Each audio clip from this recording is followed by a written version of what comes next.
Hello बच्चों, आज की वीडियो में है ना बेसिकली एक टॉपिक करने जा रहे हैं जिसका नाम होता है बेटा रेस्पिरेशन। और देखो रेस्पिरेशन है ना काफी इंपॉर्टेंट टॉपिक होता है बोर्ड 2026 के लिए, है ना। जो 10th क्लास के बच्चे होते हैं ना उनके लिए काफी इंपॉर्टेंट होता है रेस्पिरेशन, क्योंकि इससे बेसिकली आपके ना डायरेक्ट क्वेश्चन आते हैं 3 नंबर का। अब देखो क्वेश्चन किस फॉर्म में आ सकता है, एक आपका एमसीक्यू आ सकता है और बेसिकली एक स्टेटमेंट पूछी जाती है, समझना है। अब देखना रेस्पिरेशन होता क्या, देखो ढंग से समझना रेस्पिरेशन क्या होता है। देखो मान लीजिए आपके पास बेटा कोई भी कार्बन कंपाउंड है, सुनना, आपके पास कोई भी कार्बन कंपाउंड है, जैसे मान लीजिए हमने लिया ग्लूकोज C6H12O6, ठीक है। आपने क्या करा, एक 6 कार्बन की क्या ली, बेसिकली एक शुगर ली। इसी शुगर को बेटा हमने क्या करा, ब्रेक डाउन करा, सुनना, हमने क्या करा, इसी शुगर को क्या करा, ब्रेक डाउन करा। किसकी प्रेजेंस में, ऑक्सीजन की प्रेजेंस में। समझना, देखो मैंने क्या बोला, मैंने ग्लूकोज का क्या करा बेटा, ब्रेक डाउन, किसकी प्रेजेंस में, ऑक्सीजन की प्रेजेंस में, जिसकी वजह से मेरे को जो फाइनल प्रोडक्ट मिलेगा बेटा, मेरे को मिलेगा CO2 वाटर, और साथ में बेटा आपकी निकलेगी एनर्जी, साथ में आपकी क्या निकलेगी, एनर्जी।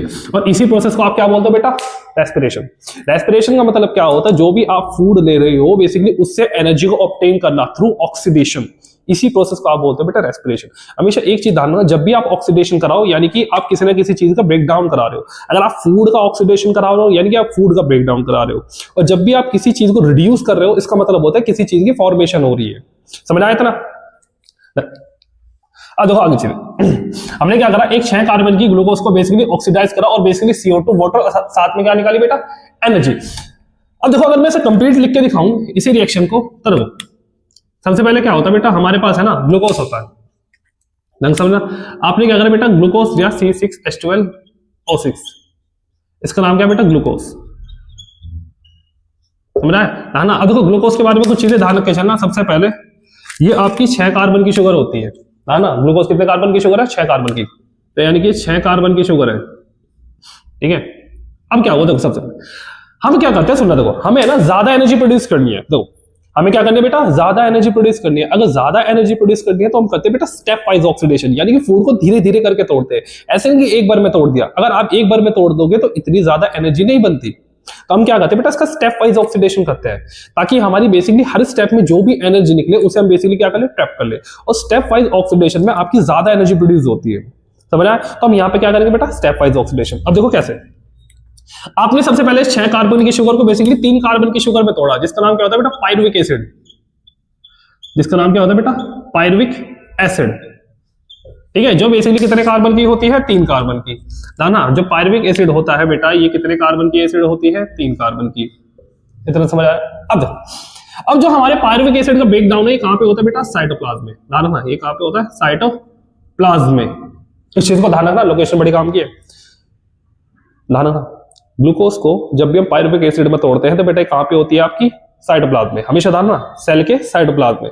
अब इसी प्रोसेस का नाम होता है बेटा ग्लाइकोलाइसिस, ध्यान रखना बेटा, इसी प्रोसेस का नाम क्या होता है, glycolysis, glycolysis.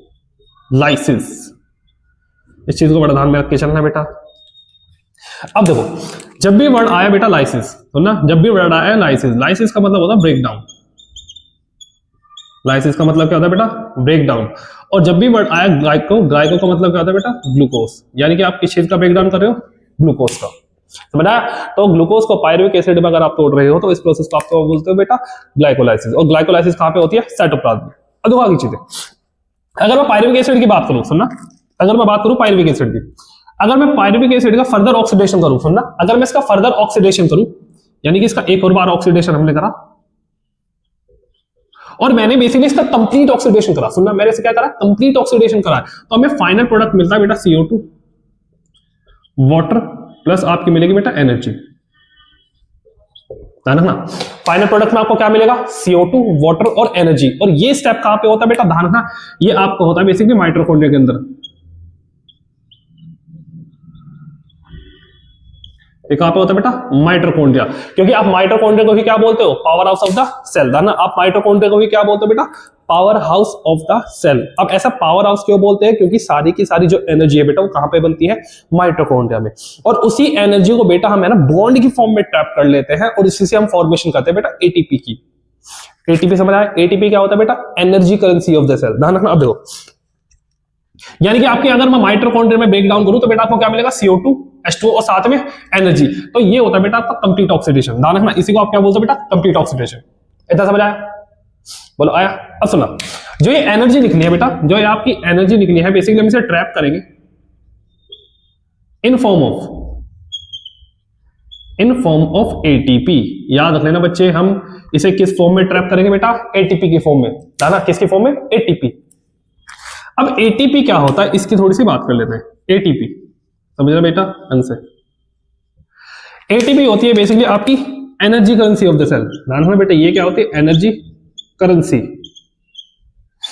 Of the cell. ठीक है, अब इसे energy currency of the cell क्यों बोलते हैं? क्योंकि बेसिकली जो भी हम एनर्जी को रिलीज करते हैं, हम सारी के सारी एटीपी के जो बॉन्ड होते हैं ना, उन्हीं के अंदर स्टोर कर देते हैं। ध्यान रखना, जो भी हम एनर्जी को बेसिकली रिलीज करवाते हैं, उसी एनर्जी को हम कहां पे स्टोर करते हैं बेटा? एटीपी के बॉन्ड के अंदर। इसलिए हम इसे क्या बोलते हैं बेटा? Energy currency of the cell. अगर कोई भी हमें फंक्शन करना है तो बेटा हमें इसमें बेसिकली क्या यूज करना पड़ता है? एनर्जी को। अब देखो आगे, अगर मैं इसकी फुल फॉर्म की बात करूं तो बेटा इसकी फुल फॉर्म क्या होती है तुम्हारी? Adenosine triphosphate. ध्यान रखना बेटा, एडिनोसाइन ट्राइफॉस्फेट, इसकी फुल फॉर्म क्या होती है बेटा? एडिनोसाइन आपकी ट्राइफॉस्फेट।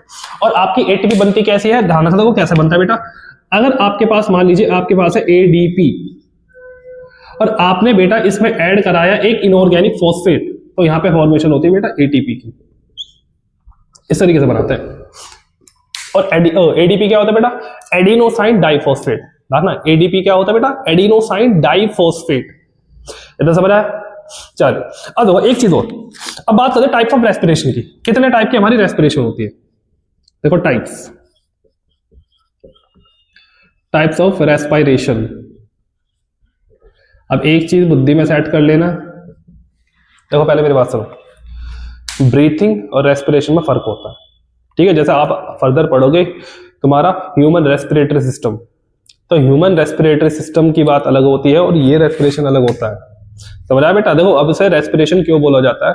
क्योंकि जब आप ब्रीथिंग करते हो, सुनना, क्योंकि जब आप ब्रीथिंग करते हो तो बेसिकली हम गैसेस का एक्सचेंज करते हैं, ठीक है? दूसरी चीज, जब आपका रेस्पिरेशन होता है तो हमारा एज अ बाय प्रोडक्ट निकलता है CO2, ठीक है? तो इस CO2 को रिमूव करने के लिए बेसिकली हम यूज करते हैं ब्रीथिंग को, और उसी में ही आपके आ जाते हैं बेसिकली ब्रीथिंग के सारे बेटा ऑर्गन, इसलिए हम उसे ह्यूमन रेस्पिरेटरी सिस्टम बोलते हैं।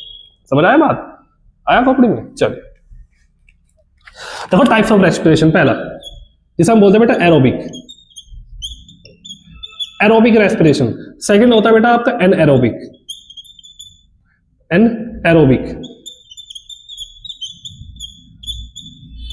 ना पहला कौन सा टाइप का रेस्पिरेशन है बेटा? एरोबिक। सेकंड कौन सा आपका? एनारोबिक। अब एक चीज ध्यान रखना, पेपर में आपसे 3 नंबर की स्टेटमेंट पूछी जाएगी, डिफरेंशिएट करिए between aerobic and anaerobic respiration, या फिर डिफरेंशिएट करिए बिटवीन टाइप्स ऑफ रेस्पिरेशन। समझ आया? और एक चीज सुनना, इस पे बेसिकली एक डायग्राम बना होगा एनसीईआरटी में, पेपर में एग्जैक्ट वही पूछा जाएगा, ठीक है? चलिए अब एरोबिक रेस्पिरेशन कौन सा होता है? यानी कि ऐसा रेस्पिरेशन जिसके अंदर इन विच food is oxidized in presence of oxygen. अगर बेटा हम फूड का ऑक्सीडेशन कर रहे हैं ऑक्सीजन के प्रेजेंस में तो इसे बोलते हैं बेटा एरोबिक रेस्पिरेशन। लेकिन अगर हम फूड का ब्रेक डाउन कर रहे हैं इन एब्सेंस ऑफ ऑक्सीजन तो इसे अपन बोलते हैं बेसिकली एनारोबिक रेस्पिरेशन। ना यानी कि जो भी हमारा ब्रेक डाउन होगा, यानी कि जो रेस्पिरेशन होगी, respiration occur in absence of oxygen. समझ आया बेटा? आया? अब सुनो। अब एरोबिक रेस्पिरेशन कहां पे होता है, एनारोबिक रेस्पिरेशन कहां पे होता है, इसकी बात करें। देखो जैसे हमने अभी बताया कि ग्लूकोज को अगर ब्रेक डाउन करो पायरुविक एसिड में, इस प्रोसेस को हम बोलते हैं बेटा ग्लाइकोलाइसिस। तो ध्यान रखना बेटा, ये स्टेप आपका होता है एनारोबिक टाइप का, और ये कौन से टाइप का होता है बेटा? एरोबिक टाइप का। ना यहाँ पे आपकी कोई भी ऑक्सीजन की रिक्वायरमेंट नहीं है, बट माइटोकॉन्ड्रिया में बेटा ऑक्सीजन की रिक्वायरमेंट होती है, तभी वो बेसिकली पायरुविक एसिड को फर्दर ब्रेक डाउन करता है। समझ आए बच्चे? ना अगर आपको बेसिकली कंप्लीट ऑक्सीडेशन करना है तो आपको बेसिकली ऑक्सीजन की रिक्वायरमेंट होगी। अगर आपको कंप्लीट ऑक्सीडेशन नहीं करना, यानी कि इनकम्प्लीट ऑक्सीडेशन करना है, तो उस टाइम पे हमें ऑक्सीजन की इतनी रिक्वायरमेंट नहीं होती। इतना समझ आया बेटा? अब देखो जो एनसीईआरटी में टेबल दे रखी थी बेसिकली रेस्पिरेशन की, अब उसकी बात करते हैं। अब देखो सर, आपने क्या करा बेटा? ग्लूकोज लिया। समझना, आपने क्या करा बेटा? ग्लूकोज लिया, आपने पकड़ा ग्लूकोज, ठीक है? हमने क्या करा, ग्लूकोज को बेसिकली ब्रेक डाउन करा किसके अंदर, पायरुविक एसिड के अंदर, पायरुविक एसिड के अंदर, समझ आया। ये कहां पे होगा बेटा आपका, साइटोप्लाज्म में। याद रखिए चलो बेटा, ये कहां पे होगा, साइटोप्लाज्म में, साइटोप्लाज्म में। और ये कौन से टाइप का रेस्पिरेशन होगा बेटा, एनएरोबिक। ध्यान रखना, ये कौन से टाइप का रेस्पिरेशन हो बेटा, एनारोबिक। अब सुनना, यानी कि आपने क्या करा है बेटा, 6 कार्बन का शुगर आपने कन्वर्ट करा है 3 कार्बन के शुगर के अंदर, समझ आया था। अब देखो, अब एक वर्ड आता है बेटा, fate of pyruvic acid. Fate का मतलब क्या होगा, फेट का मतलब क्या होता है बेटा, कि पायरुविक एसिड का फर्दर ब्रेकडाउन कैसे होता है, यानी कि बाद में आपका पायरुविक एसिड का क्या होगा। तो यहाँ पे हम 3 चीजें कर सकते हैं। या तो बेटा हम एक चीज कर दे कि हम बेसिकली एनारोबिक रेस्पिरेशन दोबारा करा दें। कहां पे बेटा, ईस्ट के अंदर, ठीक है। हमने क्या करा, हम दोबारा से एनारोबिक रेस्पिरेशन करा देते हैं ईस्ट के अंदर, जहां पे बेसिकली हमारी फॉर्मेशन होती है एथनॉल की, ना बेटा, जहां पे किस चीज की फॉर्मेशन होती है, एथनॉल की, ठीक है। और इसी प्रोसेस को बेटा हम बोलते हैं फर्मेंटेशन। याद रखना बेटा, इस प्रोसेस को, इसी प्रोसेस का नाम क्या होता है बेटा, फर्मेंटेशन। ना, इस प्रोसेस का नाम क्या होता है बच्चे, फर्मेंटेशन। समझ आया। देखो, जब भी हम बेसिकली है ना कोई भी इडली डोसा वगैरह बनाते हैं तो हम बेसिकली डो को ऐसे छोड़ देते हैं, क्योंकि बेसिकली है ना वो है ना फर्मेंट होती रहती है लगातार। इसे कौन करवा देता है बेटा, ईस्ट। समझ आया। चलिए आगे बढ़ाते हैं। या तो मैं ये करा दूं, या फिर बेटा मैं इसका कंप्लीट ऑक्सीडेशन करा देता हूं, या फिर मैं क्या करा दूं, इसका कंप्लीट ऑक्सीडेशन यानी कि एरोबिक। अगर मैं इसका एरोबिक रेस्पिरेशन करा दूं तो आपको बाय प्रोडक्ट मिलेगा बेटा, सॉरी, आपको प्रोडक्ट मिलेगा CO2, वाटर, और साथ में बेटा आपको मिलेगी एनर्जी, ठीक है। एक चीज देखो, एक चीज सुनना, कोई भी कार्बन कंपाउंड हो, सुना, एक बुद्धि सेट करना, सॉरी एक लाइन याद रखना, अगर आपके पास कोई भी कार्बन कंपाउंड है, ठीक है, अगर आप इसका कंप्लीट ऑक्सीडेशन कर रहे हो तो आपका हमेशा बेसिकली जो प्रोडक्ट बनेगा वो CO2 और वाटर बनेगा। हमेशा याद रखना, केमिस्ट्री में जो कंबशन रिएक्शन होती है उसमें भी आप कोई भी कार्बन कंपाउंड पकड़ो, हमेशा हमेशा मेन प्रोडक्ट क्या निकलेगा, CO2 प्लस वाटर। समझ आया। चलो, तो ये था बेसिकली आपका है ना बेसिकली कंप्लीट ऑक्सीडेशन। और कंप्लीट ऑक्सीडेशन बेटा कहां पे होता है, माइटोकॉन्ड्रिया में। इस चीज को बड़ा ध्यान रखना, ठीक है। या फिर मैं एक चीज और करवा सकता हूं, हमने पकड़ी बेटा मसल सेल, ठीक है। अब देखो मसल सेल में कैसा सिनेरियो होता है, देखो जब आप बेसिकली हैवी विगरस एक्सरसाइज करते हो, सुनना, जब आप बेसिकली हैवी विगरस एक्सरसाइज करते हो यानी कि बहुत ज्यादा अमाउंट में एक्सरसाइज करते हो, तो हमारी बॉडी में बेसिकली ऑक्सीजन की रिक्वायरमेंट, ऑक्सीजन की जो सप्लाई होती है बेटा वो कम हो जाती है। जब आप विगरस एक्सरसाइज करते हो तो हमारी जो मसल सेल होती है उसके अंदर ऑक्सीजन की सप्लाई क्या हो जाती है बेटा, कम हो जाती है।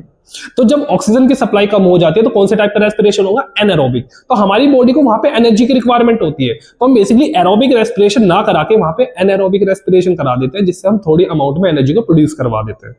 समझ आया बेटा। ध्यान रखना, ये स्टेटमेंट पेपर में डायरेक्टली पूछी जाएगी कि अगर कोई भी इंसान ज्यादा एक्सरसाइज कर रहा है तो बेसिकली उसके अंदर एरोबिक रेस्पिरेशन ना होके एनारोबिक रेस्पिरेशन होता है, उसके अंदर भी कहां बेटा, मसल सेल के अंदर, जिसकी वजह से आपको जो पायरुविक एसिड है वो बेसिकली फर्दर ब्रेक डाउन हो जाएगा किसके अंदर, लैक्टिक एसिड के अंदर। और उसी लैक्टिक एसिड बनने की वजह से हमारी बॉडी में क्रैम्प्स होते हैं, जिसकी वजह से आपको होता है बेटा पेन। ना यही स्टेटमेंट आएगी पेपर में। यानी कि आपने क्या करा बेटा, मसल सेल में आपने बेसिकली एनारोबिक रेस्पिरेशन करा, यहां पे आपने क्या करा, एनारोबिक रेस्पिरेशन। जैसे ही आपने एनारोबिक रेस्पिरेशन करा तो यहां पे फॉर्मेशन हुई बेटा लैक्टिक एसिड की। किस चीज की फॉर्मेशन हुई बेटा, लैक्टिक एसिड की। ध्यान रखना, देखो ये थी वो एनसीईआरटी की टेबल जो आपसे डायरेक्ट पूछ जाएगी। आया मेरा बेटा, ध्यान रख लेना, आपसे डायरेक्ट पूछ जाएगी। अब देखो यहीं से है ना आपका है ना डिफरेंशिएट आएगा एरोबिक और एनारोबिक में। अब देखो समझना, सबसे पहले अगर हम बात करें एरोबिक और एनारोबिक में, सुना, सबसे पहले हम बात करें एरोबिक और एनारोबिक में, तो एरोबिक बेसिकली किसकी प्रेजेंस में होता है, ऑक्सीजन की प्रेजेंस में। एनारोबिक बेसिकली ऑक्सीजन की एब्सेंस में होता है, ठीक। दूसरी चीज, जो एरोबिक रेस्पिरेशन है बेटा इसमें होता है कंप्लीट ऑक्सीडेशन। ध्यान रखना, एरोबिक रेस्पिरेशन में बेटा आप करते हो कंप्लीट ऑक्सीडेशन, जबकि एनारोबिक रेस्पिरेशन में बेटा आप इनकम्प्लीट ऑक्सीडेशन कर देते हो। समझ आया। दूसरी चीज, एरोबिक रेस्पिरेशन होती कहां पे है बेटा, आपकी माइटोकॉन्ड्रिया में। जबकि अगर हम बात करें एनारोबिक की, तो एनारोबिक बेसिकली हमारी है ना कहां पे हो सकती है, साइटोप्लाज्म में हो सकती है, या फिर बेसिकली मसल सेल के अंदर हो सकती है, या फिर किसी अदर ऑर्गेनिज्म के अंदर हो सकती है, जैसे बेटा आपका ईस्ट। आया, समझ आया। अच्छा, लास्ट प्रोडक्ट, अब सुनो, जो हमारा फाइनल प्रोडक्ट होता है बेटा एरोबिक रेस्पिरेशन का, वो आपका होता है CO2, वाटर प्लस एनर्जी। जबकि अगर हम बात करें बेसिकली एनारोबिक में, तो एनारोबिक में अलग अलग प्रोडक्ट बनते हैं। जैसे आपका बेटा बनता है लैक्टिक एसिड, देखो ये बना लैक्टिक एसिड, या फिर एथेनॉल बोल सकते हैं, या फिर बेटा हमारा पाइरुविक एसिड, ये भी हमारा बेसिकली किसका किसका प्रोडक्ट होता है हमारा, बताओ जल्दी, एनारोबिक रेस्पिरेशन का। बोला है, इतना समझ आया? अच्छा बात करें एटीपी की, सुना हमेशा ध्यान, अगर आप कंप्लीट ऑक्सीडेशन करा रहे हो तो बेटा आपकी ज्यादा एनर्जी बनती है ना। अगर हम कंप्लीट ऑक्सीडेशन कराते हैं तो बेटा ज्यादा एनर्जी बनती है, तो ना एरोबिक रेस्पिरेशन में आपकी ज्यादा एनर्जी बनती है as compare to anaerobic respiration में। इतना समझ आया? अब देखो इस टॉपिक से 3 ही क्वेश्चन बन सकते हैं, या तो पहला आपसे एमसीक्यू पूछा जाएगा, आपको ये डायग्राम देके क्वेश्चन पूछ लेंगे। दूसरा क्वेश्चन पूछा जाएगा डिफरेंशिएट करिए बिटवीन एरोबिक और एनारोबिक रेस्पिरेशन में। तीसरा क्वेश्चन आपसे क्या पूछा जाएगा कि अगर कोई इंसान हैवी विगरस एक्सरसाइज करता है, सुनना सुनना सुनना, अगर कोई इंसान हैवी विगरस एक्सरसाइज करता है तो उसकी बॉडी में पेन क्यों होता है? तो ध्यान रखना बेटा, पेन होने का रीजन क्या होता है? लैक्टिक एसिड की फॉर्मेशन। जब भी कोई इंसान विगरस एक्सरसाइज करेगा तो बेसिकली उसकी मसल सेल में एनारोबिक रेस्पिरेशन होगा। कौन सा होगा? एनारोबिक रेस्पिरेशन, जिसकी वजह से आपको जो पाइरुविक एसिड है बेटा किसमें कन्वर्ट होगा? लैक्टिक एसिड में। और यही लैक्टिक एसिड रेस्पॉन्सिबल होता है किस चीज के लिए बेटा? क्रैम्प्स के लिए और आपके पेन के लिए। तो जब धीरे धीरे आपका लैक्टिक एसिड हटता है तो धीरे धीरे आपका बेसिक जो पेन भी क्या हो जाता है? डिक्रीज हो जाता है, वो एक टाइम पे वैनिश हो जाता है। आई होप आपको रेस्पिरेशन अब क्लियर हुआ। बोलो समझ आया? मजा आया? चलो ठीक है।